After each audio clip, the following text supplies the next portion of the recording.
سب کی خبر لے، سب کو خبر دے۔ دیکھ رہے ہیں لائیو ایکسپریس چینل۔ یہ بل جو ہے تم نے اس کے اندر حمایت کر رہے ہیں انشاءاللہ، تو وہی کسی بل کے اندر ٹھوس دیا جائے گا۔ سرکار کی طرف سے چل رہی ہے وہ بہت ہی پازیٹیو ہے۔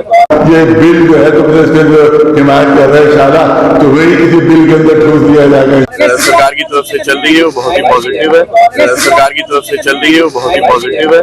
آداب، میں ہوں صفدر رضوی، آپ دیکھ رہے ہیں لائیو ایکسپریس چینل۔ آپ سے گزارش ہے کہ اس چینل کو سبسکرائب کریں، لائک کریں، شیئر کریں اور کمنٹ کریں۔ اب دیکھیں ایک اہم خبر۔ آخرکار تھک ہار کر 3.5 سال بعد قوم کے رہبر مانے جانے والے مولانا کلب جواد نے اپنے داماد علی زیدی کو، جو شیعہ سینٹرل وقف بورڈ کے چیئرمین ہیں، انہیں نہ صرف غدار کہا بلکہ وقف بل کا سمرتھن کرنے پر انہیں بل میں گھسیڑنے تک کی دھمکی دے ڈالی۔ سنیں سسر داماد کے بیان۔ یہ بل جو ہے تم نے اس کے اندر حمایت کر رہے ہیں انشاءاللہ، تو وہی کسی بل کے اندر ٹھوس دیا جائے گا۔ جے پی سی کا جو مہتو ہے اور بنانے کا وہ بہت پازیٹیو مانتے ہیں، تو مجھے لگتا ہے کہ بہت ہی پازیٹیو جو ہے ورکنگ چل رہی ہے اور ان کی جو رپورٹ ہوگی وہ بہت پازیٹیو ہے۔ کھربوں روپے کمانے کے بعد ان کی لالچ ابھی ختم نہیں ہوئی ہے، چاہتے کہ اور اس سے کمائیں اور سے کمائیں، لہٰذا حکومت کا ساتھ دینے کی کہہ رہے ہیں کہ ہاں بڑا اچھا بل بن رہا ہے، یہ بہت اچھا بل بن رہا ہے، لہٰذا میں کہوں گا یہ بل جو ہے تم نے اس کے اندر حمایت کر رہے ہیں انشاءاللہ، تو وہی کسی بل کے اندر ٹھوس دیا جائے گا انشاءاللہ تمہیں۔ جی ہاں، سنا آپ نے، یہ پہلا موقع ہے جب وقف بورڈ کے سرپرست مانے جانے والے مولانا کلب جواد نے چیئرمین علی زیدی کو بے ایمان اور وقف سے اربوں روپے کمانے والا بتایا۔ حالانکہ وقف معاملوں کے علامہ کہے جانے والے ضمیر نقوی پہلے دن سے یہ آروپ لگا رہے ہیں کہ بورڈ کا چیئرمین علی زیدی وقف لٹیرا اور گھوس خور ہے، لیکن اب جب چڑیا کھیت چگ چکی ہے تب مولانا کلب جواد کو ہوش آیا ہے۔ سنیں مولانا جواد نے اپنے داماد و چیئرمین علی زیدی کو اور کیا کیا کہا۔ جو بھی اس بل کی وقف بل کی حمایت کر رہا ہے وہ شیعوں کا بھی غدار ہے۔ سرکار کی طرف سے چل رہی ہے وہ بہت ہی پازیٹیو ہے۔ جو بھی اس بل کی وقف بل کی حمایت کر رہا ہے وہ شیعوں کا بھی غدار ہے، وہ شیعوں کا بھی غدار ہے، اور امام زمانہ علیہ السلام کا بھی غدار ہے۔ تو مجھے لگتا ہے کہ بہت ہی پازیٹیو جو ہے ورکنگ چل رہی ہے اور ان کی جو رپورٹ ہوگی وہ بہت پازیٹیو ہے۔ بنا نام لیے مولانا جواد نے علی زیدی کو لالچی اور بھرس بتایا۔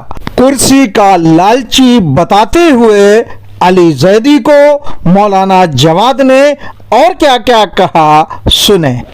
کچھ بہت جو چاپلوس قسم کے لوگ ہیں جن کو اپنا عہدہ بچانا ہے، وہ اپنا عہدہ بچا رہے ہیں، عہدہ بچانے کے چکر میں ہیں، اربوں کھربوں روپے کما چکے ہیں، لیکن آگے ابھی لالچ ان کی ختم نہیں ہوئی ہے۔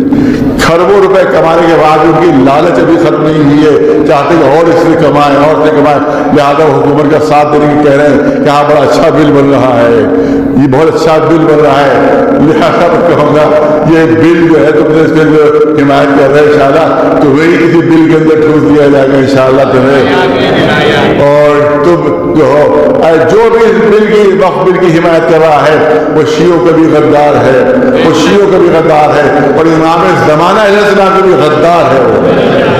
لہذا ہر وہ شخص اس کی حمایت کرے، چاہے وہ کسی فرقے سے تعلق رکھتا ہو، وہ تباہ و برباد ہو کر رہے گا، اور اس نے جو حرام کی کمائی ہے اس میں انشاءاللہ وہ حرام کی کمائی کھانے کا اس کو اللہ جو موقع نہیں دے گا۔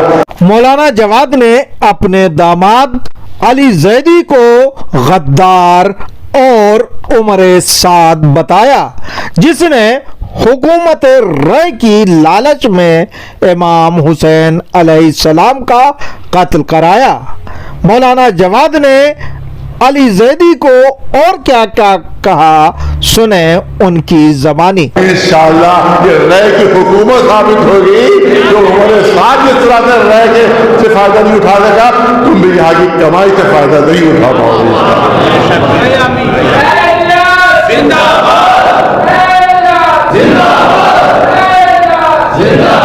مولانا جواد نے حرام کی کمائی سے پلنے والی اولادوں کو حرامی بتایا۔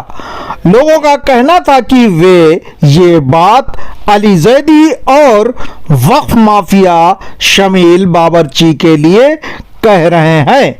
انہوں نے اور کیا کیا کہا، سنیں مولانا جواد کی زبانی۔ اربوں کما لی ہے تم نے اور چاہتے اور اربوں ابھی کماؤ، لیکن انشاءاللہ تمہیں رات نہیں آئے گی حرام کی کمائی، رات نہیں آئے گی۔ اور یاد رکھو کہ حرام زادے صرف وہی نہیں ہوتے ہیں جو ناجائز طریقے سے پیدا ہو، جو حرام کے مال سے اولاد پیدا ہوتی ہے وہ بھی حلال زادی نہیں ہوا کرتی، تو تمہاری اولادیں بھی حلال زادی نہیں ہوں گی اگر حرام کے مال کھلا کے تم نے ان کو پرورش دی ہے۔ مولانا جواد نے کہا کہ جس طرح پوری دنیا میں شیعوں پر ظلم ڈھایا جا رہا ہے، اسی طرح اپنے دیش میں بھی شیعوں پر ظلم ڈھانے کا سلسلہ جاری ہو گیا ہے۔ سب سے پہلے ان کے وقف کو ہتھیانے کی کوششیں کی جا رہی ہیں۔ سنیں مولانا جواد نے اور کیا کیا کہا۔ ہندوستان میں بھی اس کی شروعات جو ہے وہ ہو چکی ہے، اور ہم دیکھ رہے ہیں کہ کس طرح سے ظلم کیے جائے رہے ہیں اور کس طرح سے ہماری جائیدادوں پر قبضہ کرنے کی پروگرام جو ہے بنائے جا رہے ہیں، اور ظاہر کہ یہ بھی ظلم ہی میں شمار ہوگا۔ یہ اتنا بڑا امام باڑہ اگر ہمارے ہاتھ سے چلا جائے، یہ چھوٹا امام باڑہ اگر ہمارے ہاتھ سے چلا جائے، ہمارے بڑے بڑے امام باڑے یہ سب ہمارے ہاتھ سے لے لیے جائیں گے تو شیعوں کے پاس بھی رہے گا کیا؟ پھر شیعوں کا دامن خالی ہو جائے۔ پوری پلاننگ یہی ہے کہ تمام بڑی بڑی وقف کی جائیدادوں کو جو ہے اس کو ہتھیا لیا جائے، اور بالکل ہی شیعہ جو ہے بے بس ہو جائے۔ ظاہر کے اس سلسلے میں ہمیں بہت زیادہ اس عملی قدم اٹھانا ہوگا، خالی بیانات دینا جو ہے وہ کافی نہیں ہوگا، بلکہ عملی کے میدان میں ہمیں آنا ہوگا۔ یہ بڑا امام باڑہ آپ جانتے ہیں کہ اس کے اوپر انہوں نے قبضہ کر لیا تھا۔ آج بھی آپ کو یہاں پر تصویریں مل جائے گی کہ یہاں پر توپیں انہوں نے کر دی تھی اور اپنا قلعہ بنا لیا تھا انہوں نے۔ اور ہمارے جلد جناب ابراہیم صاحب نے علیہ مقامہ انہیں نے اس کو آزاد کروایا تھا انگریزوں سے، اور اس کے بعد یہاں پر نماز جمعہ قائم کی گئی تھی۔ اس کے بعد یہاں سے جو ہے تمام پروگرام شروع ہو گیا۔ اب اسی قبضے کو بہانہ بنا کے دوبارہ پھر حکومت قبضہ کرنے کی کوشش کر رہی ہے۔ نزول کا سہارا لے کر مسلمانوں کی پراپرٹی ہڑپنے کی کوشش کرنے والی سرکار کو آڑے ہاتھوں لیتے ہوئے مولانا جواد نے کیا کہا، سنیں۔ یہ کہا جاتا ہے کہ نزول میں درج ہے، تو نزول ہے کیا پہلے یہ معلوم ہو جانا چاہیے۔ عوام کو پبلک کو دھوکہ دیا جا رہا ہے کہ نزول میں ہے لہٰذا گورنمنٹ کی ہے۔ نزول کی پراپرٹی گورنمنٹ کی نہیں ہوتی ہے، آپ جا کے دیکھ لیتے۔ نزول گورنمنٹ کی پراپرٹی کو نہیں کہتے ہیں۔ نزول کس پراپرٹی کو کہتے ہیں؟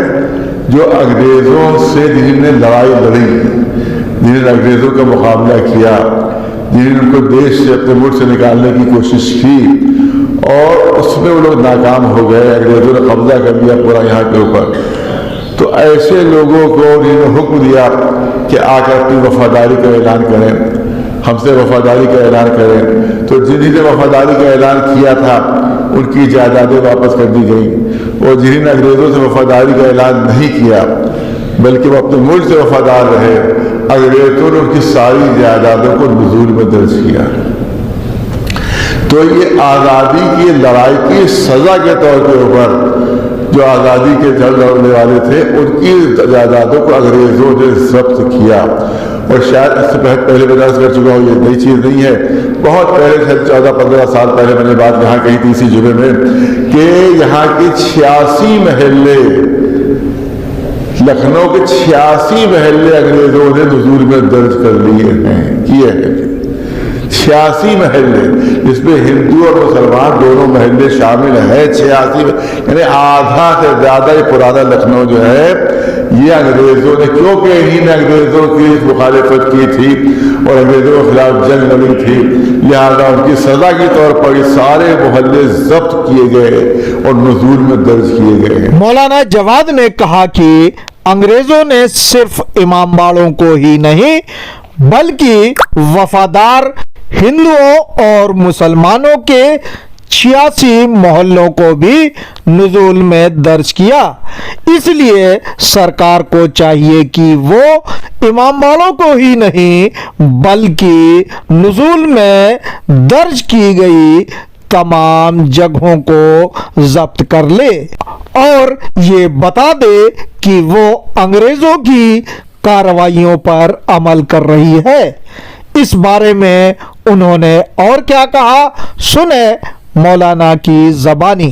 خالی امام باڑہ نہیں نزول میں جا کہا جاتا تھا, نزول میں درج ہے, صاحب نزول میں درج ہے, گورنمنٹ کی پراپرٹی ہے. 86 محلے نزول میں درج ہیں, تو خالی امام باڑے پر قبضہ نہ کرو, سارے 86 محلوں پر بھی قبضہ کرو, تو وہ جاؤ تو پورے مکانات, اس میں ہندو بھی شامل ہے, اس میں مسلمان بھی شامل ہے سب. تو دھوکہ دیا جا رہا ہے یہاں پر قبضہ کرنے, کیونکہ بہت بڑی اس کی آمدنی ہے. اور جب ہم پوچھتے ہیں کہ پیسے کہاں جا رہے ہیں, کدھر خرچ ہو رہے ہیں کروڑوں کروڑوں, تو کوئی حساب نہیں دے رہے ہیں, زیادہ کہہ رہے ہیں گورنمنٹ کی پراپرٹی ہے. عجیب چیز ہے, ہمارے پاس ریٹرن میں موجود ہے, ریٹرن میں ADM کا جواب جب ہم نے RTI میں پوچھا تھا ان سے کہ یہاں کی آمدنی کتنی ہے, یہاں پر کتنے ٹکٹ بیچے جاتے ہیں, کتنا یہاں پر خرچ ہوتا ہے, جو ہے سب حیدرآباد ٹرسٹ کا علاقہ پورا ہے. وہاں کے لیے ہم نے کہا کہ وہ لیز ڈیڈ ہمیں دکھائیے. یہ گول دروازے کی پوری عمارتیں جو ہے وہ حیدرآباد وقف کی ہے. گول دروازے کی جتنی بھی عمارتیں ہیں سب حیدرآباد وقف کی ہیں اور وہ لیز پر دی گئی ہیں. ہم نے کہا وہ لیز ڈیڈ ہمیں دیجیے, تو جواب میں ہمارے پاس لیٹر موجود ہے کہ DM صاحب کی ADM صاحب کا جواب آیا تھا کہ یہ پرائیویٹ وقف ہے. وہ جواب ہمارے پاس محفوظ ہے, یہ پرائیویٹ وقف ہے, سرکار سے اس کا کوئی تعلق نہیں. نہ بڑے امام باڑے کا سرکار سے کوئی تعلق ہے, نہ چھوٹے امام باڑے کا سرکار سے کوئی تعلق ہے, نہ گول دروازے کی ٹرسٹ کا سرکار سے کوئی تعلق ہے. لہٰذا ہم RTI کے اندر نہیں آتے ہیں, RTI کے اندر نہیں آتے, ہم جواب نہیں دیں گے. ایک طرف DM کہہ رہا ہے یہ پرائیویٹ وقف ہے, سرکار سے کوئی تعلق نہیں, اور دوسری طرف ایک سرکاری افسر کا عورت کہہ رہی ہے یہ سب کے سب سرکار کا ہے. بتاؤ تم دونوں میں جھوٹ کون بول رہا ہے؟ DM جھوٹ بول رہا ہے کہ پرائیویٹ وقف ہے, جب ایک عورت جو ہے بڑے عہدے پر پہنچ گئی ہے. ہم کو یاد ہے کہ اسی عورت نے بھرپور ساتھ دیا تھا وسیم تیاگی کا, اور اس کو جو نہیں ہٹ پا رہا تھا تو پوری یہی اس کی حمایت کر رہی تھی, اور یہ چمچا گیری کیا کرتی تھی اعظم خان کی. اعظم خان سے اس کے بڑے گھنٹ سمبند تھے اس کے, اور انہیں سے کی چمچا گیری یہ کیا کرتی تھی. آج بھی یہ وہی سازشیں کر رہی ہے ہم لوگوں کے خلاف جو اعظم خان کے زمانے میں سازشیں کرتی تھی. آج اس کا بیان آیا ہے کہ سب سرکاری عمارتیں یہ ہیں. تو بتاؤ DM کہہ رہا ہے پرائیویٹ وقف ہے اور تم کہہ رہی ہو سرکاری ہے, تو دونوں میں بڑا جھوٹا کون ہے یہ بتا دو پہلے. ہمارے پاس ریٹرن میں موجود ہے. تو یہ اس طرح کی حرکتیں ہو رہی ہیں, اور سوال یہ ہے کہ انگریزوں نے نزول میں درج کیا ہے تو اس سے تم فائدہ اٹھا رہے ہو, اس کا مطلب ہے کہ ان کے اس عمل کو تم صحیح مان رہے ہو. مولانا جواد نے علماء سے ایک جٹ ہو کر امام باڑوں کو بچانے کی اپیل کی اور سرکار سے کہا کہ وہ یہ کہہ دے کہ انگریزوں نے جو ظلم کیا وہ صحیح تھا. سنیں مولانا جواد کی زبانی. اس کا مطلب ہے کہ جو ظلم کیا انگریزوں نے آزادی کی لڑائی لڑنے والوں پر تم اس کو صحیح مان رہے ہو. تو جب ان کے اس عمل کو صحیح مان رہے ہو تو جب ان جلوالہ باغ میں جو گولیاں آئی تھیں اور جس پہ ہندوستانیوں کو مارا تھا تو اس کو بھی صحیح مان لو. پھر جلیانوالہ باغ میں جو ہندوستانی ہزاروں مار دیے تھے انگریزوں نے تو وہ بھی عمل صحیح تھا. اور اس کے علاوہ جو انہوں نے اشفاق اللہ خان کو پھانسی دی کو یہ بھی صحیح تھا. بھگت سنگھ کو پھانسی دی اس کو صحیح تھا.